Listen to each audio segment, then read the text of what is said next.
Hey, sexys! Vocês acompanham algum esporte? Eu não sei vocês, mas eu era tipo assim, Flamengo, mas nunca torci mesmo, falava que eu era Brasil, até eu encontrar o basquete. Mais especificamente a NBA. E hoje a gente vai falar sobre esse case que é um dos meus favoritos de todos os tempos.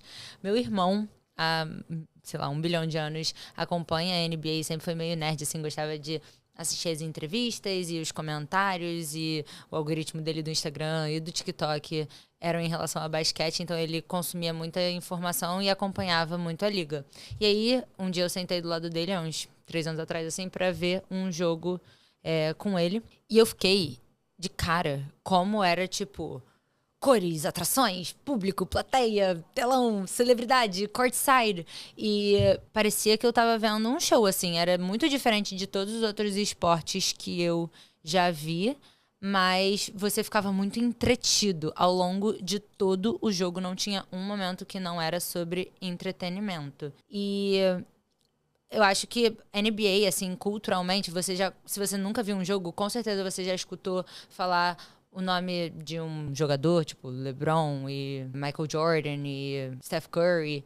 Ou você já escutou em alguma música, ou você já viu alguma mana da cultura pop que você gosta que provavelmente namora um dos players, ou você já viu alguma celebridade que você gosta no courtside, que é aquele lugar do lado da quadra. Courtside significa lado da quadra. Então, são esses assentos do lado da quadra, o que vem cada vez mais, cada vez não, mas afirmando esse estudo que eu venho fazendo sobre como a NBA, que é uma liga de basquete, realmente dita uma cultura. Ela tem uma interferência muito forte dentro da cultura. Mas a NBA não é o esporte basquete. A NBA é uma liga. A NBA é um produto. A NBA é uma marca. E hoje a gente vai falar sobre como essa marca shapeou a trajetória do basquete da forma que a gente conhece ele hoje. Então, se você gosta de marketing, cultura pop e comunidade, vem ver o episódio de hoje, porque a gente vai transformar NBA no seu mini NBA. Então, basicamente, NBA se chama National Basketball Association, é uma liga dos Estados Unidos e, diferente do futebol, ela é basicamente a única liga relevante do esporte do basquete. E por que isso? Porque ela fez um modelo ultra inteligente para fazer a liga não só ser muito favorável para os times, mas também para os jogadores e também para o esporte. E eu acho que eles uniram forças para só formar um produto muito foda, fazendo a NBA ser um puta espetáculo. E todo mundo se dá bem. Eu vou explicar como é que todo mundo se dá bem. Basicamente, não existe um dono da NBA. O dono da liga da NBA são todos os times. E toda a receita feita pela NBA é dividida igualmente entre os 30 times. Então não importa se o Lakers, por exemplo, é um dos mais populares do basquete, ele vai receber a mesma fatia do que o Orlando Magic, por exemplo, que, enfim, não é nem minimamente tão relevante quanto o Lakers. Isso faz com que o esporte fique muito mais justo, porque os times têm basicamente o mesmo montante de dinheiro para contratar jogadores parecidos, o que faz com que não tenham super times e faz com que o esporte fique muito mais competitivo e faz com que todas as pessoas queiram fortalecer a liga e não necessariamente times especificamente. Então, existem algumas formas dos times ganharem dinheiro individualmente. Por exemplo, todos os ingressos vendidos na bilheteria,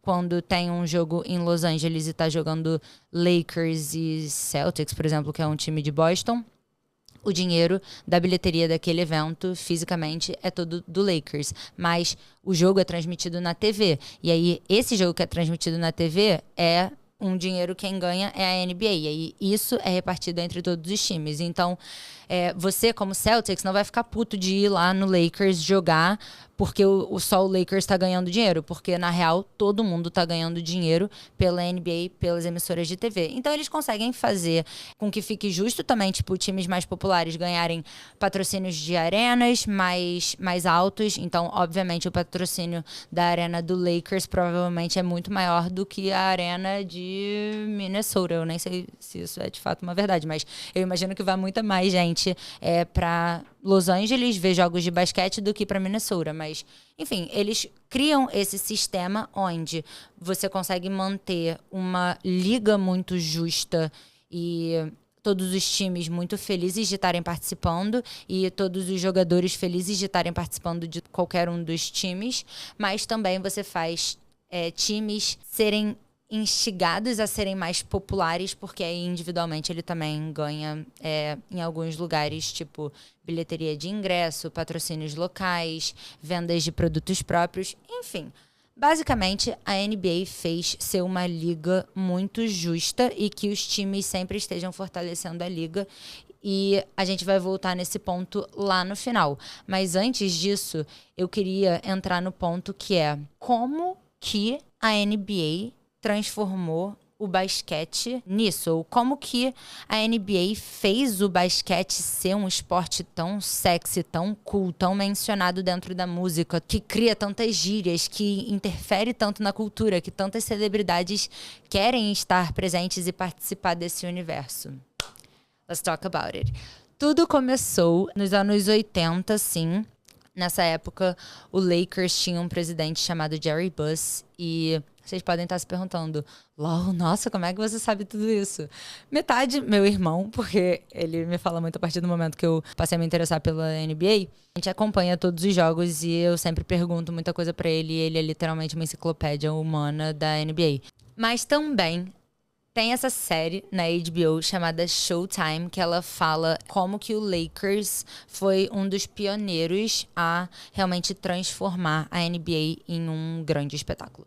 Então, nos anos 80, esse presidente chamado Jerry Buss, ele era tipo um player, assim. E aí, nessa época, ele ia muito pra Las Vegas e ele tinha acabado de comprar o time do Lakers. E ele, muito inspirado pelo que ele via tanto do movimento social, mas das festas e do que estava acontecendo lá na cena de Las Vegas, ele falou, cara, eu acho que eu consigo transformar esses eventos que a gente está fazendo de basquete em lugares que as pessoas realmente queiram ir, queiram participar, desejam e tenham a melhor noite da vida delas. E ele começou a trazer uns elementos que eram muito presentes em Las Vegas. E aí foi aí que foram criadas as cheerleaders, por exemplo. Então ele criou as Lakers Girls, e para trazer esse lugar da sensualidade das dançarinas de Las Vegas e para principalmente um público que era muito masculino, ele sabia que isso ia ser um apelo muito positivo. Ele trouxe também DJs e para trazer esse clima de casa noturna e festa. Era um evento noturno já, então ter um DJ com uma música mais animada e que criava ali a vibe da noite. Foi uma introdução do Lakers também nos anos 80. E com o Lakers sendo em LA, já tinha todo esse negócio de Hollywood. Então, basquete, quando juntou com a cena do cinema e da música e da moda, ficou muito mais forte esse impacto cultural. E como que eles fizeram isso? Trazendo as cadeiras do courtside, que nem eu tava falando, que muitas celebridades vão. Quem trouxe isso foi o Lakers nos anos 80, onde ele reservou cadeiras exclusivas para celebridades. Só que como que ele tornou esse lugar muito exclusivo? Precificando essas cadeiras de courtside nas alturas. Então, hoje em dia, uma cadeira no mínimo vai ser $5.000 e nas playoffs, que são as finais da NBA, pode chegar até $20.000. Então, é um lugar de muito status, muito prestígio, e você quer estar sentada do lado de uma celebridade. Então você paga $20.000 para você estar ali em super evidência, às vezes esbarrando num telão do lado da Kendall Jenner e do Bad Bunny, com aquele símbolo de paguei $20.000 para sentar aqui. Quem começou isso foi Jerry Buss, tendo a visão de que os eventos da NBA fossem um evento social, onde celebridades se encontrassem e você poderia ver pessoas que você conhece e reconhece nesse momento também.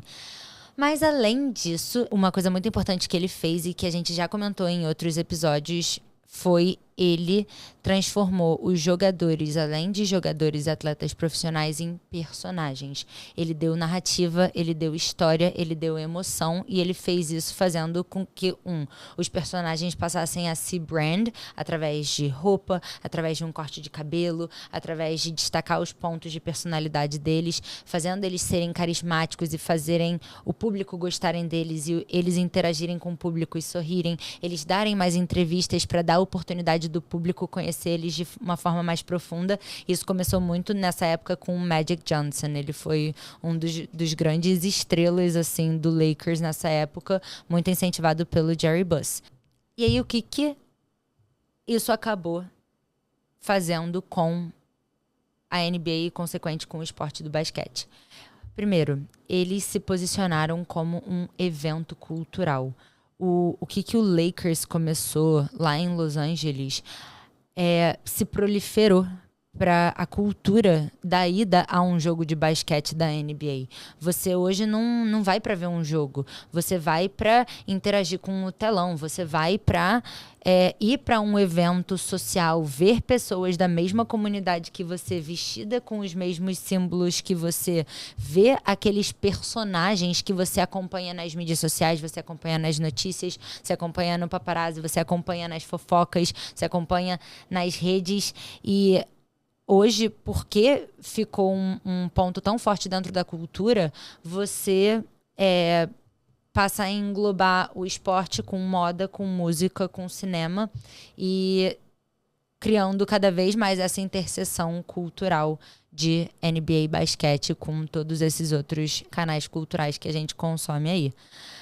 Isso foi muito fortalecido também pela presença da NBA, pela visão estratégica da NBA em pegar esse evento cultural, esses movimentos culturais que aconteciam e trazer muito essa cultura para os canais digitais, para as mídias. Então, coisas iradas que eles fizeram. Primeiro, eles têm muito conteúdo original. Então, você consegue acompanhar documentários sobre a vida deles, rotina deles, frases motivacionais, o que eles estão fazendo no feriado.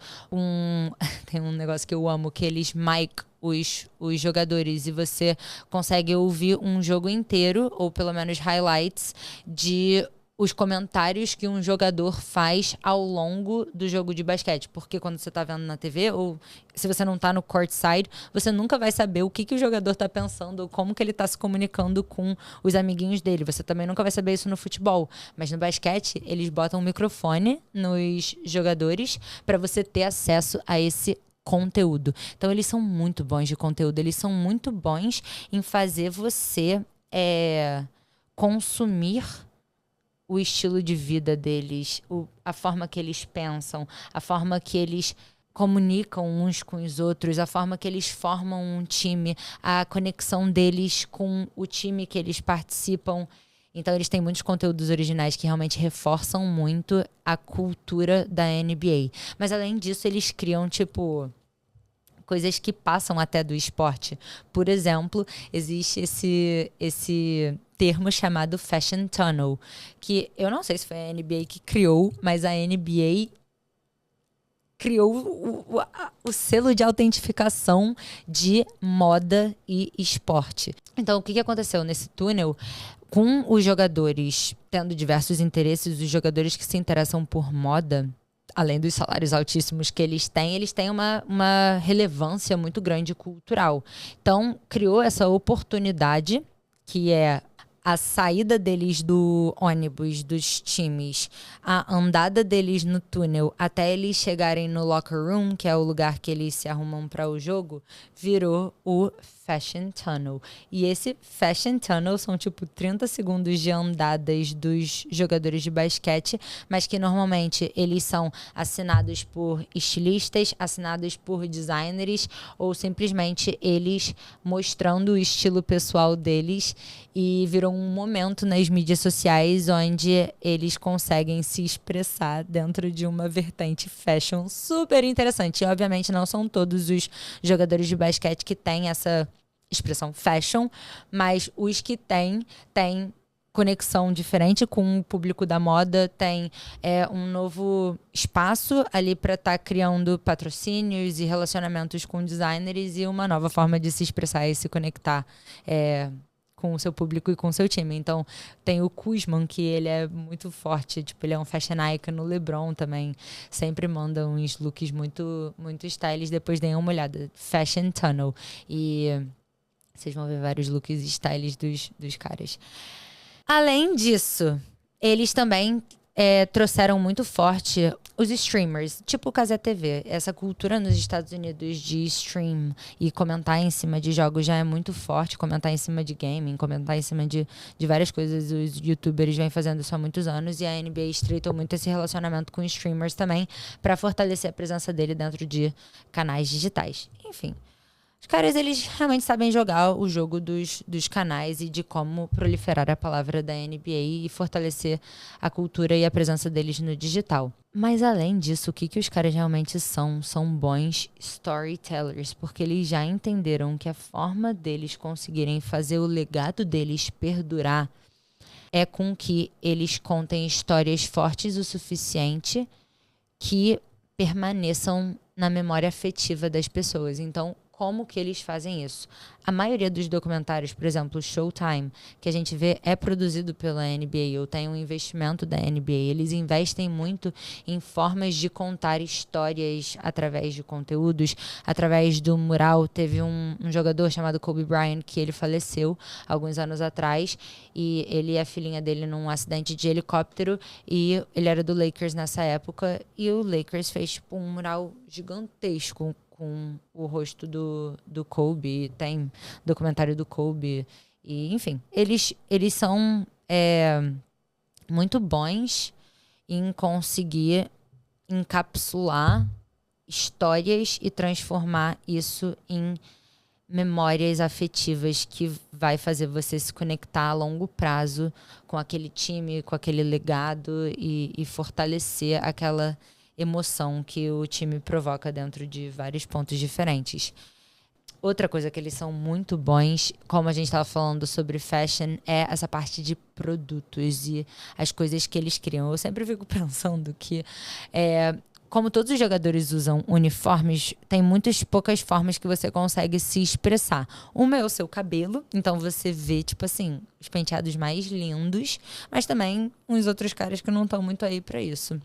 Então, o cabelo e o seu tênis. E aí, o tênis é um lugar de muita evidência, porque além de eles trabalharem muito nas cores e na forma que o modelo representa você, se ele é alto, se ele é baixo, se ele é robusto, se ele é delicado, se ele tem cores vibrantes, se ele não tem cores, ele também tem um impacto muito forte dentro da sua performance, né? Então, você automaticamente associa a performance daquele jogador ao tênis que ele está usando. Então, ele tem, além de um espaço fashion muito relevante, um espaço na performance muito relevante. Quanto mais você é um bom profissional, mais o tênis que você usa vende. Por isso que tem tantos jogadores que têm tênis assinados, coleções assinadas do seu próprio tênis.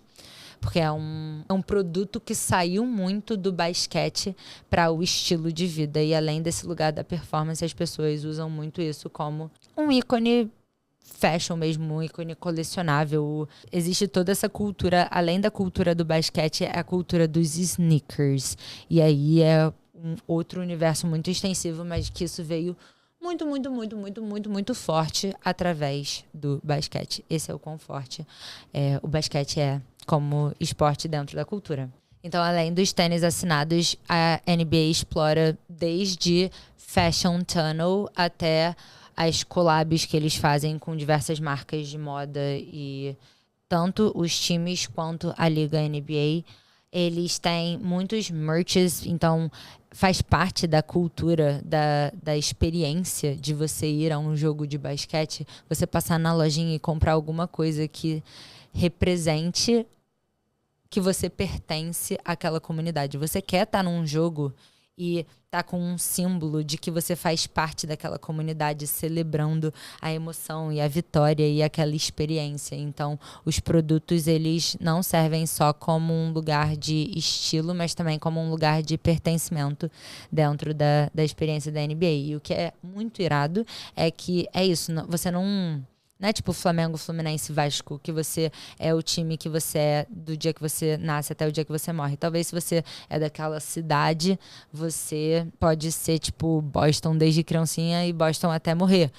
Mas o que muitas vezes acontece é tipo assim, você muda de cidade, sei lá, você mora em LA e você passa a morar em Minnesota. Você passa a acompanhar o time da sua cidade, torcer pelo time da sua cidade, porque os seus amigos em comum vão para os jogos do seu time, que é naquela cidade. Então, isso acontece muito lá fora e não tem essa lealdade tão grande aos times. Outro ponto também é porque você, às vezes, acompanha mais o jogador do que o próprio time. Eu, por exemplo, meu time não é Lakers, o meu time é LeBron. E aonde papai LeBron estiver, eu vou estar também. Então, quando uma liga é muito forte, não os times é muito forte, você pode ter esse vira casaca e ir acompanhando o time que mais toca você naquele momento, seja porque tem uma estrela que está se evidenciando muito e você se conecta com a história daquela pessoa e a performance daquela pessoa e o desenrolar do que você vai acompanhando. Por exemplo, tem esse cara chamado Ja Morant, que ele é do Memphis Grizzlies, que ele é um trapper. Ele nasceu pra ser rapper e por acaso o cara é muito bom no basquete. E eu adoro acompanhar ele porque ele é tipo...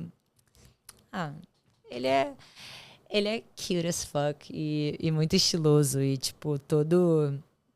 tem umas respostas muito na ponta da língua, então eu me conecto com a personalidade do cara simples e puramente. Não tô nem aí pro Grizzlies, mas eu torço pro Grizzlies nos jogos por causa do Ja Morant. O que basicamente a NBA fez foi fazer com que todos os momentos do jogo fosse uma experiência, seja da interação que você vai ter no momento em que você tá lá e a câmera passa pra você e é ou uma dance cam e você tem que dançar, ou é uma kiss cam e você tem que beijar quem tá do seu lado, ou você como telespectador da TV acompanhando isso também nos intervalos do jogo. É um entretenimento constante o tempo todo, o dia inteiro, seja pelas cheerleaders fazendo uma dança, seja pela ativação da Jeep que vai e te dá $100 mil se uma pessoa da plateia acertar a cesta do meio da quadra e você fica torcendo por aquilo acontecer e instigado para saber se isso vai acontecer e aí do nada acontece e aí tipo os jogadores entram na quadra e abraçam essa pessoa aleatória da plateia. Então, cara, o tempo todo ele fez com que o jogo é o personagem principal, mas durante toda aquela trajetória, durante toda aquela experiência, você está vivendo alguma coisa interessante e relevante.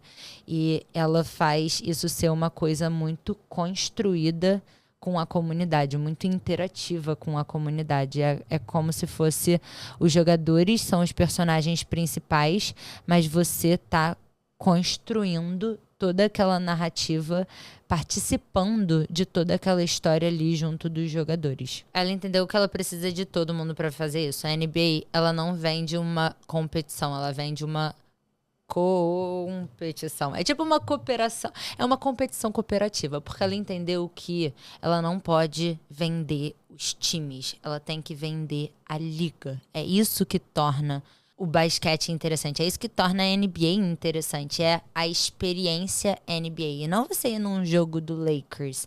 Então, com isso você consegue mais audiência em todos os jogos, times mais justos e um storytelling muito mais irado. Porque você quer ver a rivalidade entre grandes times e não, tipo, Lakers amassando todo mundo. E você quer ver aquele time que, tipo, não tinha chance nenhuma de ganhar, ganhando e passando a ser, tipo, o underdog que vai andar até o final e você passa a torcer por aquela pessoa que, enfim, você só viu a evolução e o crescimento e surpreender todo mundo. E é assim que a NBA transformou a cultura do esporte como a gente conhece, porque ela conseguiu dar para o esporte um nome próprio, um branding, personagens, cultura, estilo. Ela não vende um produto, ela vende um lifestyle, ela vende o universo da NBA. E hoje a Beyoncé, a Rihanna, a Kylie, o Justin Bieber, todo mundo quer muito estar nesse espaço do courtside e não do vôlei e do futebol, porque a NBA é o melhor case de marketing de experiência que já existiu nessa vida, period. Eles realmente deram um nome pro jogo. Vocês conhecem algum marketing de experiência tão relevante quanto esse? Eu sei que o Wimbledon acabou de passar, mas tipo assim, dá pra comparar? Alguma coisa dá pra comparar com a NBA? Eu vou amar que vocês tragam algum exemplo nos comentários. Mas até lá, eu insisto fortemente pra vocês assistirem um jogo quando vocês puderem. Beijos!